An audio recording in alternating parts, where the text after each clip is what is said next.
Assalamualaikum warahmatullahi wabarakatuh. Perkenalkan, nama saya Wulan Cantika Wibowo. Saya dari kelas 10 Bisnis Retail SMKN 21 Jakarta. Saya akan membacakan sinopsis dari novel literasi saya yang berjudul Sabtu Bersama Bapak. Sabtu bersama Bapak yaitu isinya ada bapak bernama Gunawan Garnida, seorang bapak dari keluarga sederhana yang harus pergi untuk selama-lamanya meninggalkan seorang istri dan anaknya. Anaknya ada dua, yaitu Satya dan Cakra.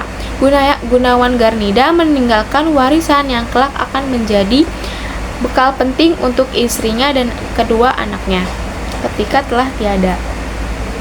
Sebelumnya, sewaktu masih hidup dan mengetahui bahwa umur tak panjang lagi karena penyakit kanker yang diderita, Gunawan Garnida mulai melakukan langkah-langkah yang luar biasa.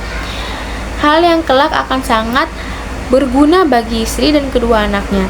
Sewaktu kedua anaknya Satya serta Cakra yang masih kecil, Gunawan Garnida selalu merekam banyak video-video yang berisi pesan-pesan hidup yang bijak dan bermanfaat.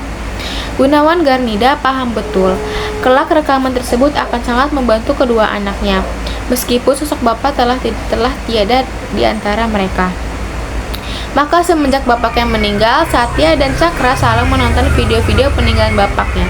Hal itu mereka lakukan setiap hari Sabtu hingga menjadi rutinitas yang terus mereka lakukan setiap minggunya.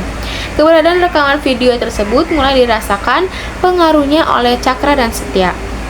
Satu ketika Cakra merasakan kerinduan yang sangat-sangat pada bapaknya, ia memutarkan tersebut terus-menerus, merasakan kenangan saat-saat bersama bapak hingga berkali-kali. Hingga tanpa terasa ia telah melihat rekaman tersebut sampai pagi menjelang. Melihat rekaman tersebut, ia merasa seakan bapak ini masih ada. Ia hadir di hadapannya dan berbicara banyak hal padanya. Cakra menitikkan air matanya, merasakan betapa berharganya rekaman-rekaman tersebut bagi dirinya. Selain soal rekaman video dari bapak tersebut dan bagaimana kedua itu menjadi bekal berharga bagi istrinya beserta kedua anaknya dalam menjalani hidup. Cerita dalam novel ini juga berlanjut dengan kehidupan Satya dan Cakra semakin tumbuh dewasa. Ada kisah tentang Cakra yang belum juga mendapatkan pasangan, padahal dari segi usia dan pekerjaan sudah mencukupi. Namun pada akhirnya Cakra berhasil menemukan pujaan hatinya. Kemudian Satya mulai memiliki istri dan anak. Bagaimana ia mengarungi kehidupan baru bersama keluarga kecilnya, bagaimana pesan-pesan dari bapak yang kerap ia lihat bisa memengaruhi dan memberikan bekal bagi Satya dalam membangun keluarga barunya. Hingga suatu saat terjadi konflik keluarga di tengah-tengah keluarga kecil Satya. Istri Satya menganggap Satya tidak terlalu mengikuti jejak bapaknya karena dia hidup sebagai Satya, bukan sebagai bapak. Namun pada akhirnya Satya sadar bahwa nasihat bapaknya hanyalah sebagai pengingat saja, bukan keharusan. Novel ini penuh dengan amanat yang dapat kita petik, pelajari dan terapkan kehidupan sehari-hari. Di antaranya novel ini membahas tentang parenting yang baik, sosok seorang bapak yang baik, arti kekeluargaan yang sesungguhnya. Novel ini juga mengajarkan arti dari kesabaran, ketulusan, dan kasih sayang. Novel ini juga memiliki alur menarik dan tata bahasa yang mudah dipahami karena menggunakan bahasa sehari-hari, ukuran buku dan jenis kertas yang terasa ringan membuat pembaca nyaman.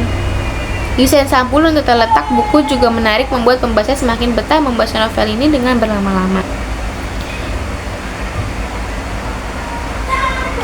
Dengan cerita yang menghibur dan menyentuh hati, alur yang menarik, karakter-karakter yang ditulis dengan baik dan terasa asli, dan banyaknya nilai-nilai moral yang dapat kita ambil dan renungkan.